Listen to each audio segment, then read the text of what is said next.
Bem-vindos ao meu canal. Hoje vamos analisar a tentação de Eva. Como muitos de vocês sabem, estamos fazendo uma série de estudos sobre o livro de Gênesis. Agora estamos olhando para o capítulo 3, porque há muita coisa que a maioria das pessoas não entende sobre esta passagem. Vamos detalhar tudo versículo por versículo, então assista até o fim. Mas antes de começarmos, gostaria de encorajá-lo a se inscrever. Se você foi abençoado por algum conteúdo, compartilhe com seus amigos e familiares. Agora vamos mergulhar na palavra. Vemos aqui a serpente que na verdade era Satanás disfarçado, certo? Ela vem e fala com Eva, mas na verdade, seu alvo era Adão. Lembre-se de que eles estavam no jardim, tinham comunhão com Deus, não tinham nada de que precisassem, não lhes faltava nada, tudo o que podiam desejar estava lá. Então, do que a serpente tentou convencer Eva? Bem, ela tentou convencê-la de que Deus estava escondendo algo deles. O versículo 1 diz: a serpente, porém, era mais astuta que todos os animais do campo que o Senhor Deus tinha feito. E disse à mulher: é assim que Deus disse: não comereis de nenhuma árvore do jardim? Então, ela estava tentando convencer Eva de que Deus estava escondendo algo deles, que Deus era egoísta, que Deus não estava sendo justo, que Deus não queria o melhor para eles, que Deus estava escondendo algo bom deles, certo? E então ela diz: não, Deus diz que podemos comer de qualquer árvore do jardim, exceto da árvore do meio, a árvore do conhecimento do bem e do mal. E a serpente responde: mas Deus fez isso para que vocês não fossem como deuses, conhecedores do bem e do mal, que é exatamente o que eles acabaram fazendo. Então ele enganou Eva com uma mentira. Agora, quero que você pense nisso. Deus nunca mentiu para Adão e Eva, Deus foi completamente honesto com eles, certo? Na verdade, Deus lhes disse o que fazer. Deus lhes deu instruções. Deus disse: ei, não comam desta árvore aqui. Não comam desta árvore. Mas Satanás, que estava por trás da serpente, veio e distorceu as palavras de Deus. Ele não disse para não comerem da árvore. Ele disse: é assim que Deus disse. Certo, então ele começa a introduzir dúvidas. Ele introduz mentiras. Ele tenta confundir Eva. E se Eva tivesse ficado quieta, se Eva tivesse dito: não vou falar com esta cobra, ótimo. Tipo, eu nem vou cogitar esse pensamento. Então talvez Adão e Eva não tivessem caído. Mas ela começa a cogitar a ideia, certo? Ela começa a ouvir a serpente. Então o que acontece é que ela age. Ela age com base na mentira que ouviu, e então ela acaba caindo.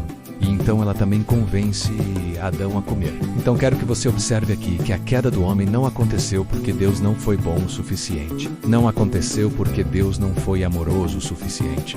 Não aconteceu porque Deus não lhes deu o suficiente. Aconteceu porque Satanás mentiu para eles. Aconteceu porque eles não obedeceram a Deus. Aconteceu porque escolheram a desobediência. Aconteceu porque deram ouvidos a uma voz diferente da voz de Deus. Mas vamos em frente e continuemos lendo. Versículo 6. Quando a mulher viu que aquela árvore era boa para se comer, agradável aos olhos e desejável para dar entendimento, tomou do seu fruto e comeu. Deu também ao seu marido que estava com ela, e ele comeu. Então, primeiro, quando ela viu que a árvore era boa para comida, ela olhou para ela e disse: isso parece gostoso. Sabe, às vezes as coisas podem parecer boas, certo? Você olha para ela e pensa: cara, isso parece bom. Mas você precisa lembrar que só porque parece bom não significa que seja bom para você. Às vezes você olha para as pessoas com quem quer namorar, você pensa: cara, elas parecem boas, certo? Elas parecem legais, elas parecem atraentes.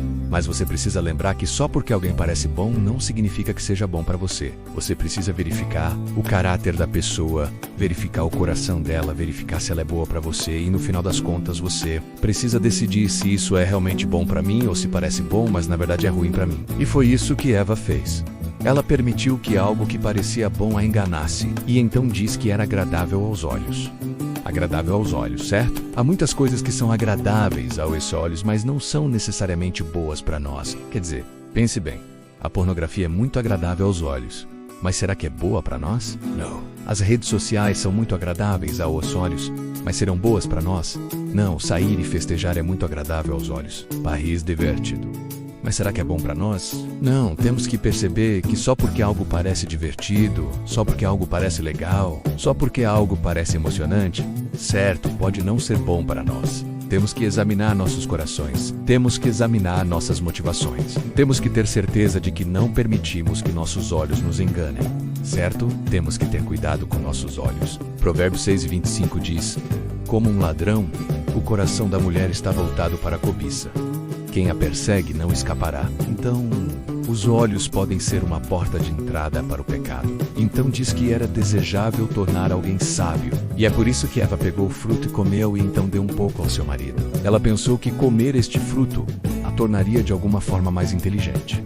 E o engraçado é que ela já era bem inteligente. Quer dizer, não sei se você já notou isso, mas no relato da criação, diz que Eva foi criada de uma das costelas de Adão. Não sei se você já notou isso, mas a costela que foi tirada de Adão era a costela que estava mais perto do seu coração. O que significa que Eva foi criada da parte mais inteligente do corpo de Adão, certo? E então ela já era bem inteligente, mas ela queria ser sábia, certo? Ela queria ter sabedoria que ultrapassasse a sabedoria natural. E então ela comeu da árvore do conhecimento do bem e do mal. E assim que ela comeu, as escamas caíram dos seus olhos. E ela começou a ver coisas que nunca tinha visto antes. Você sabe o que isso significa? Isso significa que ela se viu nua.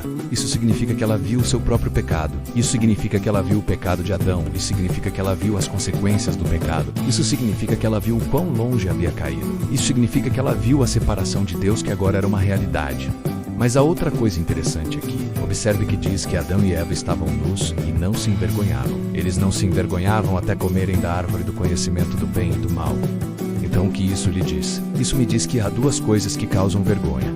Uma é o pecado, certo? Quando pecamos, sentimos vergonha. Mas em segundo lugar, o conhecimento. Quando adquirimos certo conhecimento, começamos a sentir vergonha. Tem gente assistindo a este vídeo agora que precisa parar de aprender, certo? Você precisa parar de tentar entender certas coisas. Você precisa parar de tentar se aprofundar em certas coisas. Você precisa parar de tentar aprender mais sobre certas coisas, porque quanto mais você aprende, mais vergonhoso você se torna. Quanto mais você entende o seu pecado, mais vergonhoso você se torna. Deixe-me fazer uma pergunta. Você está vivendo sua vida tentando ganhar o amor de Deus ou está vivendo sua vida descansando no amor de Deus? Porque se você está tentando ganhar o amor de Deus, quanto mais você tenta, mais você sente que está falhando. Quanto mais você sente que está falhando, mais você se sente envergonhado, mais você sente que precisa se esconder, mais você sente que precisa se cobrir, certo? Muitas vezes, quando andamos com vergonha, andamos com culpa, andamos com medo, é porque estamos tentando ganhar o amor de Deus. Quando entendemos a graça, quando entendemos que somos salvos pela fé,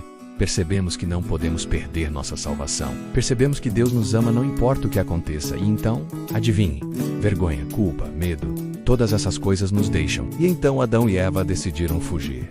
Decidiram se esconder. Decidiram se cobrir. Uma coisa interessante aqui. Eles estavam nus, não tinham vergonha, mas sentiram vergonha. E se cobriram. O que usaram para se cobrir? Usarão folhas. Folhas são temporárias, certo? As folhas mudam de cor, eventualmente caem. Elas não são permanentes, não são duráveis, certo? Não duram muito. Então, mesmo que tentassem se cobrir com folhas, no fim das contas, sabiam que essa não era uma solução real. Quer dizer, pense bem, se você está nu, não tem vergonha, mas depois adquire conhecimento, e agora está envergonhado, o que vai fazer? Vai continuar se cobrindo com folhas para sempre? Vai continuar tentando se esconder de Deus para sempre? Quer dizer, isso não é uma solução real, certo? Uma solução real é lidar com a raiz do problema, não apenas com os sintomas. E a raiz do problema deles era o pecado. Você está lidando com a raiz dos seus problemas ou apenas com os sintomas? Sei que às vezes podemos sentir vergonha, culpa, medo, mas se lidarmos com a raiz do problema, essas coisas vão embora. Espero que este vídeo tenha sido uma bênção para você. Não deixe de curtir, comentar e compartilhar. Deus te abençoe.